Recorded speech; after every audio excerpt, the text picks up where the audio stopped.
पेश है राजस्थान की बड़ी खबरें। राजस्थान हाई कोर्ट में कोरोना की एंट्री के बाद पहले ही 3 दिन का कार्य स्थगित किया गया, लेकिन इस बीच आज फिर से हाई कोर्ट में पॉजिटिव केसेस सामने आए हैं। स्टाफ और वकीलों की जांच के बाद आज 12 और पॉजिटिव केस सामने आए हैं। गौरतलब है कि 2 दिन पहले पॉजिटिव केसेस सामने आने के बाद सोमवार से बुधवार 3 दिन के लिए हाई कोर्ट में कार्य स्थगन कर दिया गया था। कोर्ट में पॉजिटिव केसेस आने के बाद पहले ही सैनिटाइजेशन और अन्य आवश्यक कार्य कर लिए गए हैं। साथ ही पॉजिटिव आने वाले लोगों के साथ रहने वाले लोगों को भी 2 सप्ताह के लिए आवश्यक क्वारंटाइन रहने की सलाह दी गई है। इससे पहले 2 जज भी पॉजिटिव आ चुके हैं। दोनों जज ने भी डॉक्टरों की निगरानी में खुद को क्वारंटाइन कर लिया है। झालावाड़ जिले के भवानी मंडी कस्बे में आज मध्य प्रदेश पुलिस ने 1 करोड़ रुपए की स्मैक बरामद की है। इस सिलसिले में एक व्यक्ति को गिरफ्तार किया गया है। प्राप्त जानकारी के अनुसार मध्य प्रदेश की बसोदा मंडी पुलिस ने यह कार्रवाई की है।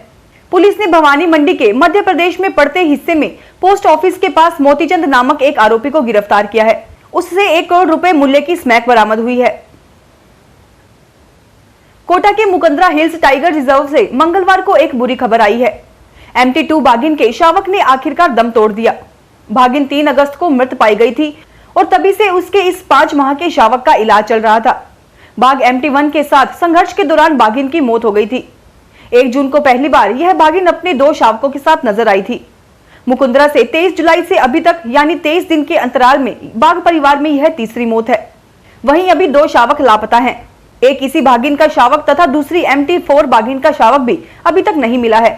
इसके साथ ही मुकंदरा में अब 2 टाइगर हैं, MT1 बाघ और बाघिन MT4 बचे हैं। राजस्थान विधानसभा सत्र के दौरान भाजपा विधायकों के निशाने पर मुख्यमंत्री अशोक गहलोत और उनका गृह महकमा रहने वाला है। प्रदेश की बिगड़ती कानून व्यवस्था से जुड़े मुद्दों को पार्टी के विधायक पुरजोर तरीके से सदन में उठाने वाले हैं। इस बात का अंदाजा इस बात से लगाया जा सकता है कि विपक्ष के विधायकों ने सदन में सरकार से जवाब तलब करने के लिए गृह विभाग से जुड़े ढेरों सवाल लगाए हैं। इनमें हाल ही में गरमाया रहा फोन टैपिंग का मुद्दा भी शामिल है।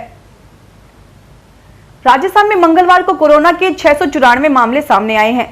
इनमें भीलवाड़ा में 148, जयपुर में 122, धौलपुर में 106, कोटा में 90, चित्तौड़गढ़ में 75, भरतपुर में 69, जोधपुर में 61 और झालावाड़ में 23 नए पॉजिटिव केस सामने आए हैं, जिसके बाद कुल संक्रमितों का आंकड़ा 63,2324 पहुंच गया है। वहीं 10 लोगों की मौत हो गई है। बीकानेर और जयपुर में 3-3, बारां में 2, अजमेर और उदयपुर में 1-1 की मौत हो गई है, जिसके बाद कुल मृतकों की संख्या 897 पहुंच गई है। राजस्थान में कोरोना की भयावह स्थिति से विधायक भी अछूते नहीं हैं। धीरे धीरे विधायक भी कोरोना की चपेट में आने लगे हैं। इधर विधानसभा का सत्र भी चल रहा है। कोरोना के इस प्रकोप को देखते हुए विधानसभा में विशेष व्यवस्थाएं की गई हैं। इसके लिए कमरा नंबर 751 में सारी व्यवस्थाएं की गई हैं। विधानसभा में चिकित्सकों की पूरी टीम लगाई गई है और जयपुर विकास प्राधिकरण आयुक्त गौरव गोयल को कोविड की व्यवस्थाओं की जिम्मेदारी दी गई है। कमरा नंबर 751 में कोविड को लेकर विशेष व्यवस्थाएं की गई हैं। विधानसभा में प्रवेश के दौरान किसी के तेज बुखार या कोविड के लक्षण सामने आते हैं और वह विधायक या मंत्री सदन की कार्यवाही में भाग लेना चाहता है तो उन्हें कमरा नंबर 751 में सारी सुविधाएं उपलब्ध करवा दी जाएंगी। वीडियो कॉन्फ्रेंस के माध्यम से वह सदन की कार्यवाही में हिस्सा ले सकते हैं। वहीं बुखार या अन्य लक्षणों को देखते हुए यहाँ चिकित्सीय व्यवस्थाएं भी की गई हैं। मुख्य चिकित्सा एवं स्वास्थ्य अधिकारी नरोत्तम शर्मा ने बताया कि कमरा नंबर 751 को आइसोलेशन सेंटर बनाया गया है। यहाँ चिकित्सक तैनात किए गए हैं और ऑक्सीजन सिलेंडर, ECG मशीन सहित अन्य उपकरण लगाए गए हैं। आवश्यक दवाओं का इंतजाम किया गया है। साथ ही PPE किट भी रखे गए हैं। किसी भी आपात स्थिति से निपटने के लिए सभी व्यवस्थाएं की गई हैं। जयपुर में आज नगर निगम के एक अभियंता को निलंबित कर दिया गया है। प्राप्त जानकारी के अनुसार कनिष्ठ अभियंता पंकज कुमार को निलंबित किया गया है। वह आमेर जोन में कार्यरत था। CBSE बोर्ड ने कंपार्टमेंट परीक्षा के संबंध में नोटिफिकेशन जारी किया है। नोटिफिकेशन के मुताबिक 10वीं और 12वीं कक्षा की कंपार्टमेंट परीक्षा के लिए ऑनलाइन आवेदन करना होगा और यह आवेदन 20 अगस्त तक किया जा सकता है। बोर्ड ने कहा है कि जो स्टूडेंट 1 या 2 विषय में फेल हैं, उन्हें कंपार्टमेंट परीक्षा देनी ही होगी।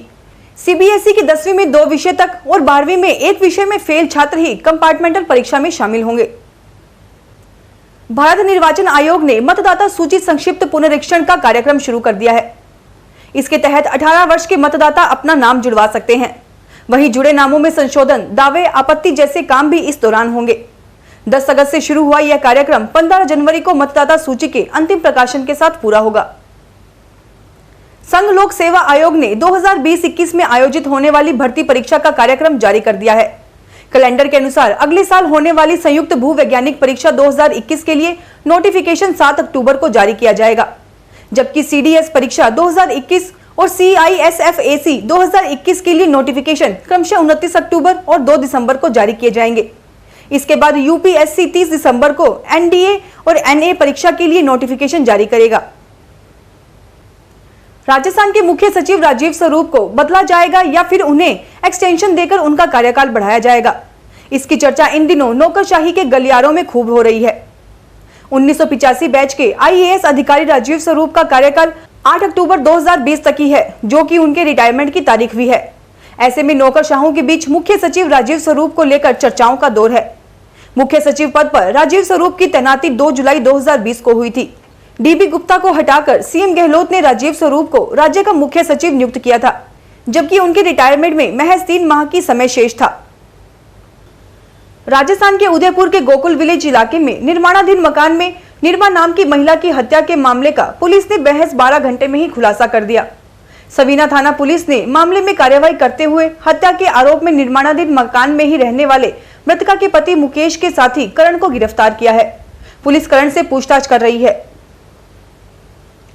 कांग्रेस ने राजस्थान में सियासी संकट टालने के लिए प्रदेश प्रभारी बदल तो दिया, लेकिन नवनियुक्त अजय माकन के लिए राह आसान नहीं रहने वाली है। कांग्रेस अध्यक्ष सोनिया गांधी ने करीब 8 महीने पहले समन्वय कमेटी बनाई थी, लेकिन मुख्यमंत्री अशोक गहलोत और सचिन पायलट एक बार भी साथ नहीं बैठ सके। अब माकन के सामने दोनों नेताओं को एक साथ बैठाना ही नहीं, बल्कि दोनों में संवाद भी कायम करने की चुनौती है। कांग्रेस सूत्रों ने बताया कि राजस्थान में सरकार बचाने के बाद कांग्रेस आलाकमान वहां के मुद्दों को लेकर अधिक सतर्क होकर काम कर रही है। प्रदेश प्रभारी पद से अविनाश पांडे को हटाकर माकन को इसकी जिम्मेदारी देना इसकी वानगी भर है। हालांकि अभी माकन के सामने लंबी राह है, जिस पर कांटे ही कांटे हैं। खुद मुख्यमंत्री अशोक गहलोत कह चुके हैं कि लंबे समय से उनकी पायलट से बातचीत नहीं हुई है। ऐसे में संगठन महासचिव KC वेणुगोपाल की मौजूदगी में दोनों नेताओं की मुलाकात भले ही करवा दी हो, लेकिन सामान्य संवाद कायम करने के लिए माकन को खासी मशक्कत करनी पड़ सकती है। माकन के साथ अच्छी बात यह है कि आलाकमान की अब सीधी नजर राजस्थान पर है।